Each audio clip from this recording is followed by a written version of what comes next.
ये कार्रवाई फौज के आला कमांड स्ट्रक्चर को ढांचे को इसने झिझोड़ कर रख दिया है। वॉल स्ट्रीट जर्नल दावा कर रहा है कि यांग ने अमेरिका को न्यूक्लियर राज भेजे। मगरिब इस खबर पर बहुत एक्साइटेड है। उन्हें चीन की आयनी दीवार में एक डेंट दिखाई दे रहा है। आप तो इतने ईमानदार थे, इतने कामयाब थे, आप पे तो हमें इतना भरोसा था। तो उन्होंने जवाब दिया कि जनाब, दे वर अप्रोचिंग माय प्राइस। लेकिन हकीकत क्या है? कम्युनिस्ट पार्टी, पीएलए और हुकूमत, इनमें से ज्यादा मजबूत और ताकतवर कौन है? सीएमसी क्या है? गुज़िश्ता 2 बरस में कौन कौन से अफसरान किन इल्जामात पर बरतरफ हुए? हालिया बरतरफ अफसरान पर क्या इल्जामात हैं? क्या वाकई इसमें सीआईए का कोई हाथ था? और क्या ये सदर शी जिनपिंग और चीन को मजबूत करेगा ये कमजोर?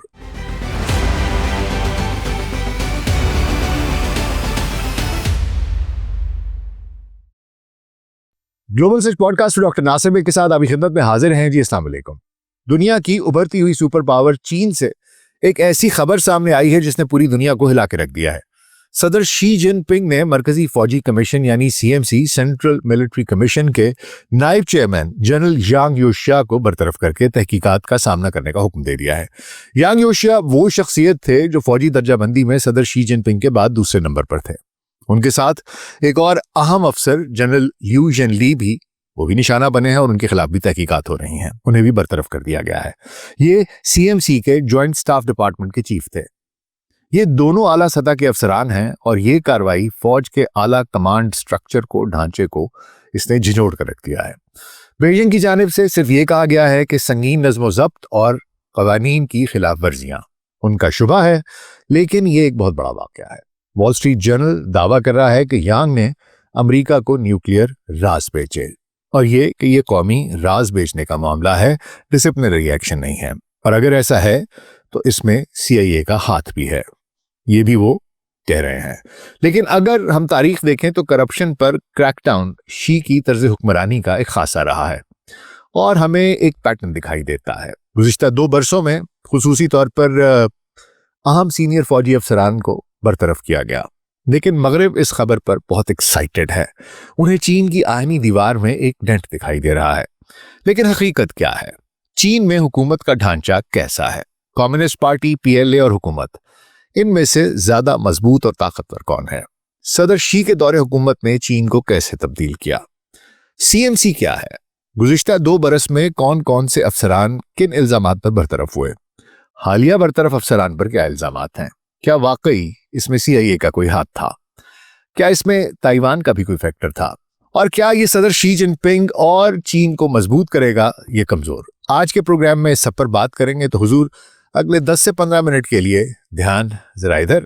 और अगर आपको हमारा कंटेंट पसंद आ रहा हो तो वीडियो को लाइक और चैनल को सब्सक्राइब कर दीजिएगा। तो हुजूर, आइए आगाज करते हैं चीन की तारीख से। चीन की तारीख हजारों साल पुरानी है, लेकिन जदीद चीन की बुनियादें 1949 में पड़ी, जब माओ ज़ेडुंग ने उनकी क़यादत में कम्युनिस्ट पार्टी ऑफ चाइना यानी सीपीसी ने चीनी खाना जंगी में कामयाबी हासिल की और पीपल्स रिपब्लिक ऑफ चाइना कायम हुआ। कम्युनिस्ट पार्टी 1921 में कायम हुई थी। पीपल्स लिबरेशन आर्मी यानी पीएलए की बुनियाद 1927 में नाचांग बगावत से पड़ी, जब ये रेड आर्मी के नाम से शुरू हुई।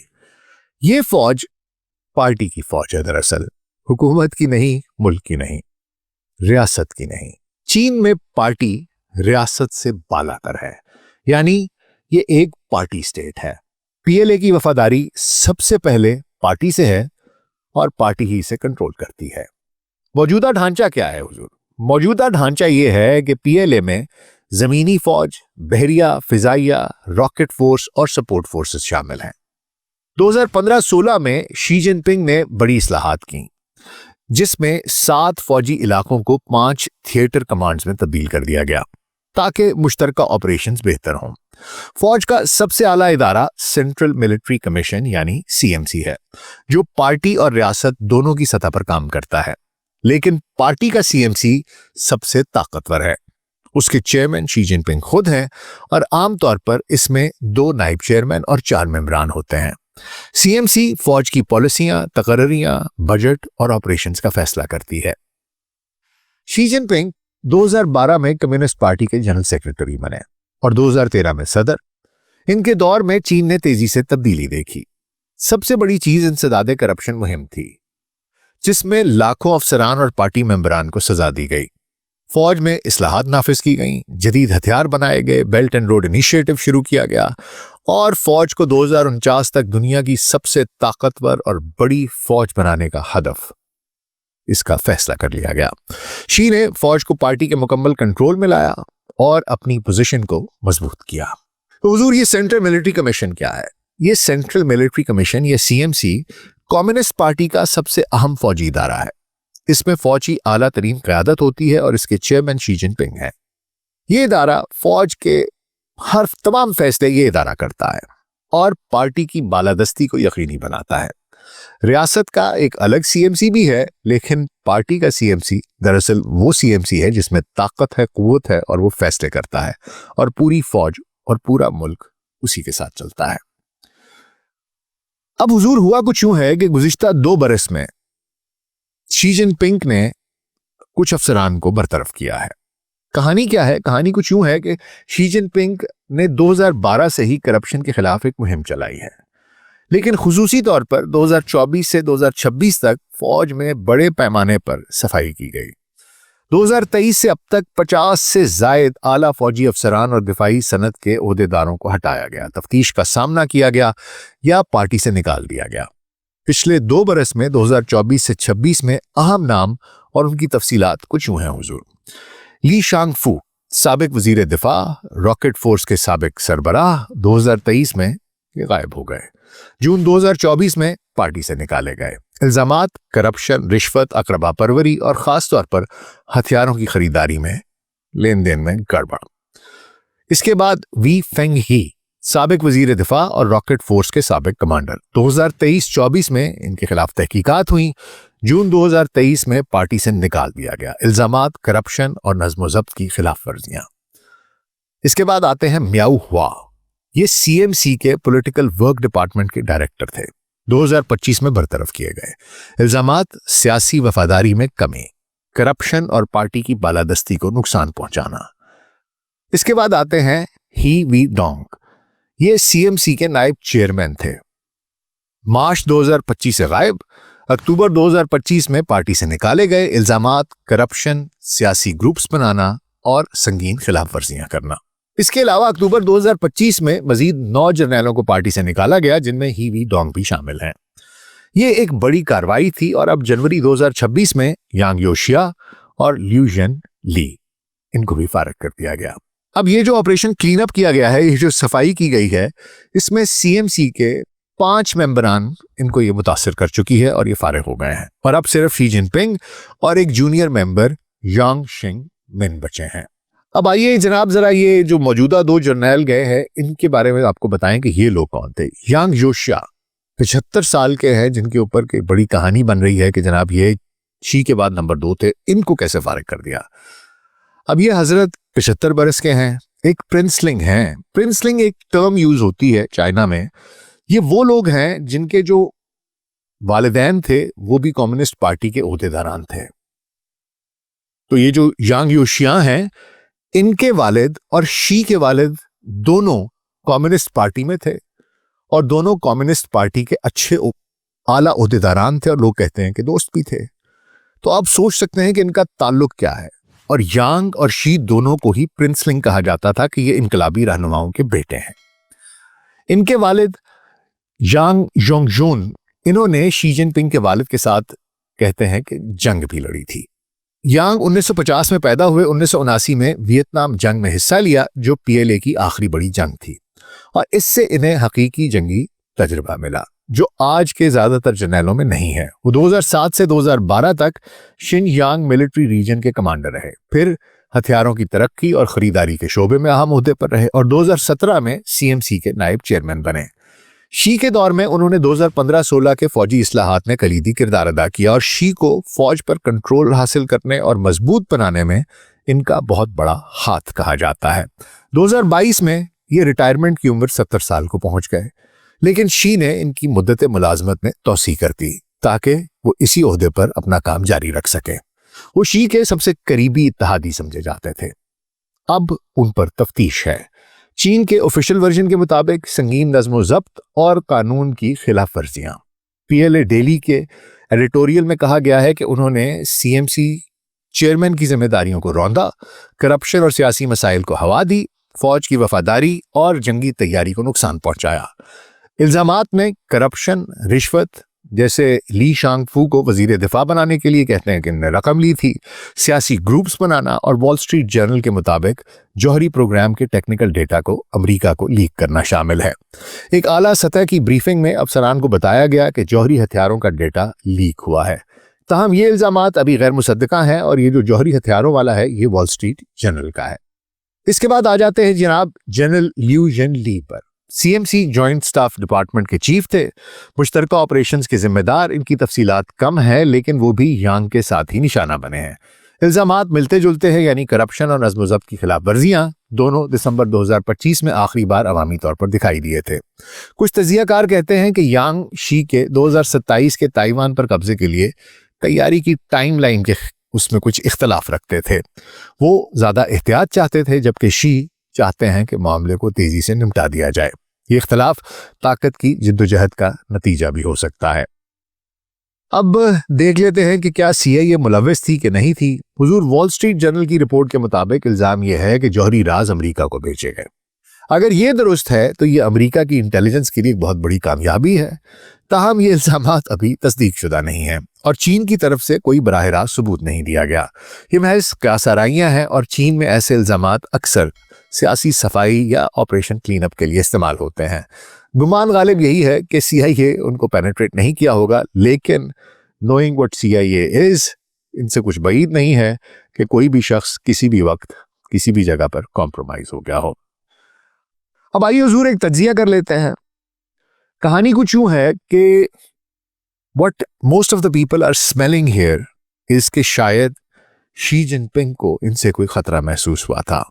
कोई कंस्पिरेसी थी जो चल रही थी, कोई खुफिया ग्रुप्स थे जो बन रहे थे, कोई नया इत्तेहाद था जो निचली सतह पर बन रहा था। शी जिनपिंग के बाद सबसे ज्यादा ताकतवर जर्नैल को इस तरीके से हटा देने का मतलब यही बनता है कि शायद कोई ग्रुप बंदी थी, नीचे लोगों को मिलाया जा रहा था, कोई ग्रुप्स बनाए जा रहे थे, जिसकी वजह से शी ने शायद जाती तौर पर इनसिक्योर फील किया और उन्होंने इन लोगों को एक एक करके निशाना बना दिया। क्योंकि इसी तरीके से होता है। कम्युनिस्ट पार्टी की हुकूमत है, चीन है, सोशलिज्म है, भाई ऐसे ही चलेगा। अगर आप पार्टी की वफादारी रखते हैं तो जो पार्टी का हेड है उसके साथ आपको वफादार होना पड़ेगा। अगर आप एम्बिशियस होते हैं, आप खुद कुछ करना चाहते हैं, तो फिर अगर आप पकड़े जाते हैं तो तख्ता-ए-दार ही आपके नसीब में आता है। इसलिए बहुत से लोग ये कयास कर रहे हैं कि ऐन मुमकिन है कि नीचे फौज के अंदर कोई गिरोहबंदी हो, कुछ ऐसे लोग हों जो चाहते हों, एम्बिशियस लोग हों जो चाहते हों कि हम तरक्की करें और ऊपर के ओहदों पे पहुंचें और शी जिनपिंग शायद उनको हटाया जाए, या जो भी एक मामला होता है, या उनके हटाने के बाद कौन आएगा। एक पावर गेम चल रही होती है नीचे के कॉरिडोर्स में भी। तो बाज लोग कहते हैं कि जनाब ये उस पावर स्ट्रगल के जो मोहरा शी जिनपिंग को दिखाई देता है वो उनको साइड पे कर देते हैं। दूसरा नजरिया ये कहता है कि हुजूर ऐसा नहीं है। मामला कुछ यूं है कि शी जिनपिंग वो शख्स है जो चाइना को एक दूसरे दर्जे की ताकत से, दुनिया की दूसरे दर्जे की ताकत से दुनिया की सुपर पावर बना गया है। ये वो शख्स है जिसने करप्शन के अगेंस्ट जीरो टॉलरेंस रखी है। ये वो शख्स है जो इस वक्त चीन में इतना मजबूत है कि उसे इस किस्म के लौंडे लपाड़ों से, बच्चों से फर्क नहीं पड़ता, बेशक वो उसका नायब ही क्यों ना हो, क्योंकि उसकी ग्रिप इस वक्त कम्युनिस्ट पार्टी पे और पीपल्स लिबरेशन आर्मी पर इतनी मजबूत है कि उसे इस तरह के ड्रामे करने की जरूरत नहीं है। और लोग ये कहते हैं कि ये जो कुछ हुआ है ये इस वजह से हुआ है कि ये लोग हकीकी तौर पर करप्शन में मुलव्विस थे, जिसमें खुसूसी तौर पर जो प्रॉब्लम है वो ये है कि जो मिलिट्री प्रोक्योरमेंट्स हैं उसके अंदर हेरा फेरी की गई है, जिसकी वजह से उनको बख्शा नहीं जा रहा। अब एक तीसरा नजरिया भी है जो कि वॉल स्ट्रीट जर्नल ने पेश किया है। वो ये कहते हैं कि जनाब असल में सीआईए के हाथों ये कॉम्प्रोमाइज हो गए थे। ये भी एक पॉसिबिलिटी है, नोइंग व्हाट सीआईए डज। और फिर ये एक हद होती है एक कोलंबिया के चीफ थे, ड्रग चीफ थे, और उनके बारे में कहा जाता है कि वो 30 साल तक अपनी खिदमत सर अंजाम देते रहे और 31वें साल उन्होंने इस्तीफा दे दिया। बहुत ईमानदार थे और लोग उनकी बहुत इज्जत करते थे। जब 31वें साल उन्होंने इस्तीफा दिया तो लोगों ने उनसे पूछा कि आप तो इतने ईमानदार थे, इतने कामयाब थे, आप पे तो हमें इतना भरोसा था, आपने इस्तीफा क्यों दिया? तो उन्होंने जवाब दिया कि जनाब, दे वर अप्रोचिंग माई प्राइस, यानी उन्हें 31 साल बाद भी ये खौफ था कि कहीं मैं बिक ना जाऊं। इसलिए कॉम्प्रोमाइज कोई भी हो सकता है, कहीं भी हो सकता है, लेकिन अगर सीआईए ने वाकई ये किया है तो ये एक बहुत बहुत बहुत बड़ा और खतरनाक काम है। और मजीद जनाब तजिया ये कर सकते हैं कि क्या ये शी जिनपिंग को और चाइना को मजीद मजबूत बनाएगा कि उनको कमजोर कर देगा? तो हुजूर, मुझे तो ये लगता है, और जो कुछ हुआ है इससे ये साबित होता है कि जनाब इससे शी जिनपिंग और चाइना मजीद मजबूत होगा। इससे ये भी साबित होता है कि कोई भी महफूज नहीं है, चाहे वो सदर शी जिनपिंग के कितना ही करीब क्यों ना हो, कितना ही करीबी इत्तेहादी क्यों ना हो। फौज में वफादारियां, अगर पहले किसी का ईमान मुतजलजल था तो वो अब यकीन कामिल पर आ जाएगा। कोई चैलेंज नहीं करेगा शी को, जिस तरीके से उनकी पावर है उसी तरह तस्लीम किया जाएगा। सीएमसी अब सिर्फ शी और एक जूनियर जनरल यांग शेंग के उन्हीं के बलबूते पर है जो सियासी अफसर हैं, यानी पार्टी का कंट्रोल और ज्यादा मजबूत हो जाएगा। ये ताकत का शदीद इर्तिकाज है और दूसरों के लिए सबक है कि इख्तलाफ की जुर्रत हरगिज नहीं की जाएगी। अलबत्ता कलीलुल मुद्दती तौर पर हो सकता है कि फौज में कुछ अफरा तफरी हो। सुना है कि अभी भी कुछ वहाँ पर इन्वेस्टिगेशन चल रही हैं और आला क़यादत क्योंकि उसमें खला पैदा हो गया है, खाली हुई है, तो इस वजह से तजर्बाकार जो जर्नैल हैं वो अपनी जगहों से हटा दिए गए हैं। तो कुछ नीचे से लोग प्रमोट होंगे, जैसे यांग जो जंगी तजर्बा रखते थे, उनकी जगह पर कोई ऐसा कमांडर चुना जाएगा जो शायद इतना तजर्बा ना रखता हो। जहाँ तक फौज की बात है तो फौज की जंगी तैयारी और जो हम आहंगी है इस पर कोई फर्क नहीं पड़ेगा, जिस तरह के मगरब खुश हो रहा है और शादी आने बजा रहा है। ताइवान के हवाले से हाँ, ये सफाई इसलिए भी हो सकती है कि फौज को मुकम्मल वफादार बनाया जाए ताकि कोई बड़ा ऑपरेशन हो तो कोई किसी किस्म का इख्तलाफ राय ना करे, गद्दारी तो दूर की बात है। 2027 तक का एक फिगर आता है, एक साल आता है कि तब तक तैयारी का हदफ दिया गया है और इख्तलाफात सुना ये जा रहा है कि इसी पर थे। अगर ये तैयारी से पहले की सफाई है तो ये शी की हिकमत अमली है कि पहले अंदरूनी दुश्मनों को खत्म किया जाए। लेकिन क्योंकि जब ऊपर की टॉप हायरार्की से तजर्बाकार जर्नैल जाते हैं तो फिर नए लोगों को आकर सेटल होने में थोड़ा वक्त भी लगता है। इसलिए हो सकता है कि इससे कुछ ताखीर भी हो जाए क्योंकि कलीदी ओहदे खाली हैं और नई तकर्रियों में वक्त भी लग सकता है। मजमूई तौर पर यह शी की ताकत का मुजाहरा है, कमजोरी का नहीं। फौज, पूरी पॉलिटिकल एस्टेब्लिशमेंट, हर एक शख्स, चाहे वो कोई बिजनेसमैन है या पीएलए का मेंबर है या पार्टी का मेंबर है, everybody knows who is the boss and his name is Xi Jinping. और मगरब जो शादियाने बजा रहा है, मेरा ख्याल है कि उन्हें सर पकड़कर बैठना चाहिए कि this time again if it all they had a mole he has been dealt with. आपका इस बारे में क्या ख्याल है? मुझे कमेंट्स में जरूर बताइएगा। अपना ख्याल रखिएगा। शुक्रिया।